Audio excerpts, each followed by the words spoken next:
नमस्कार, मैं doctor Yogeshwar Shukla, cancer surgeon, आपके सामने आज आया हूँ महिलाओं के बारे में बात करने के लिए। महिलाओं में मुख्यतः 2 प्रकार के कैंसर हैं जो हमें देखने को मिलते हैं। भारतीय समाज में इसका जो इंसिडेंस है, इसका जो नंबर है, बहुत तेजी से बढ़ रहा है। पहले के समय की बात करें तो सर्वाइकल कैंसर यानी बच्चेदानी के मुंह का कैंसर बहुत कॉमन था, और अभी पाश्चात्य शैली अपनाने के कारण महिलाओं में ब्रेस्ट कैंसर यानी स्तन का कैंसर बहुत कॉमन हो रहा है। तो हम इन दोनों ही कैंसर के बारे में बात करेंगे। सर्वप्रथम बात करते हैं सर्वाइकल कैंसर यानी बच्चेदानी के मुंह का कैंसर। बच्चेदानी के मुंह का कैंसर इसलिए सबसे ज्यादा भारत में एडवांस स्टेज में पाया जाता है क्योंकि महिलाएं सर्वप्रथम तो डरती हैं अपने सिम्टम बताने में। लोक लाज के डर से, शर्म से, उन्हें लगता है कहीं कोई हमें जज ना करे, हमें कैसे बात करें, किससे बात करें, पर हमें इससे ऊपर उठना पड़ेगा। क्यों? क्योंकि सर्वाइकल कैंसर यानी बच्चेदानी के मुंह का कैंसर बिल्कुल ट्रीटेबल कैंसर है, क्योर हो सकता है अगर समय पर महिलाएं हमारे पास आती हैं। इसके मुख्य जो सिम्टम है 2 होते हैं, या तो योनि से रक्तस्राव, संभोग के दौरान माहवारी के अलावा कभी भी रक्तस्राव हो किसी भी एज ग्रुप में तो उसे लाइटली नहीं लेना चाहिए, उसे हमेशा इन्वेस्टिगेट कराना चाहिए, अपने गायनेक से या फिर अपने कैंसर विशेषज्ञ से मुलाकात करें। दूसरा, सफेद पानी की समस्या।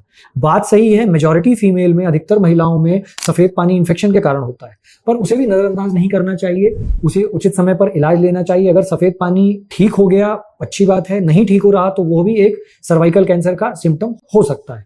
अगर ये लंबे समय तक बना रहेगा तो फिर बीमारी इस हद तक बढ़ जाती है कि वो कई बार यूरेटर यानी यूरिन की जो नली होती है उस पर अफेक्ट कर देती है, यूरिन आना बंद हो जाता है और लाइफ का खतरा हो जाता है। तो उस स्टेज तक ना पहुंचने के लिए सर्वप्रथम यही है कि ये 2 सिम्टम, बच्चेदानी के मुंह से किसी प्रकार का रक्तस्राव, माहवारी के बिना रक्तस्राव, या फिर सफेद पानी की समस्या जो कि नॉर्मल इलाज में नहीं ठीक हो रही है, उसके लिए जांच कराएं।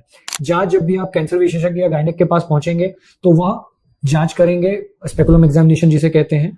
उसमें अगर लगेगा कि गठान है, कोई डाउटफुल एरिया है, तो उससे बायोप्सी करेंगे, और अगर बायोप्सी लायक गठान नहीं लग रही तो एक पैप स्मीयर जांच होती है जो स्क्रीनिंग टेस्ट है, जो हर महिला को 5 साल में एक बार कराना चाहिए। वह तो आवश्यक ही कराएं, जैसा कि आपको एडवाइस किया जाएगा जांच के लिए।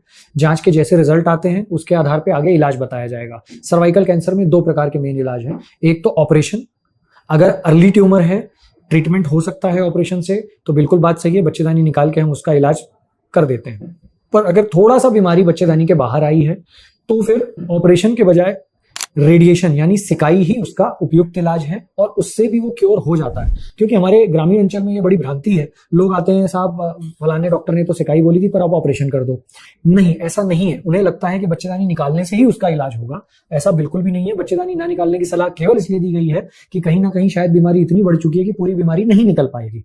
तो कृपया उस सलाह को सीरियसली लें, उसको बाईपास करके किसी गायनेक के पास या किसी और सर्जन के पास जाके बच्चेदानी ना निकलवाएं, अन्यथा आगे चल के बीमारी वापस आएगी और परेशानियां बढ़ जाएंगी।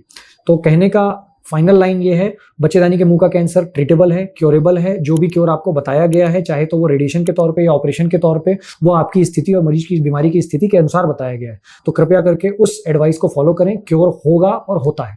धन्यवाद।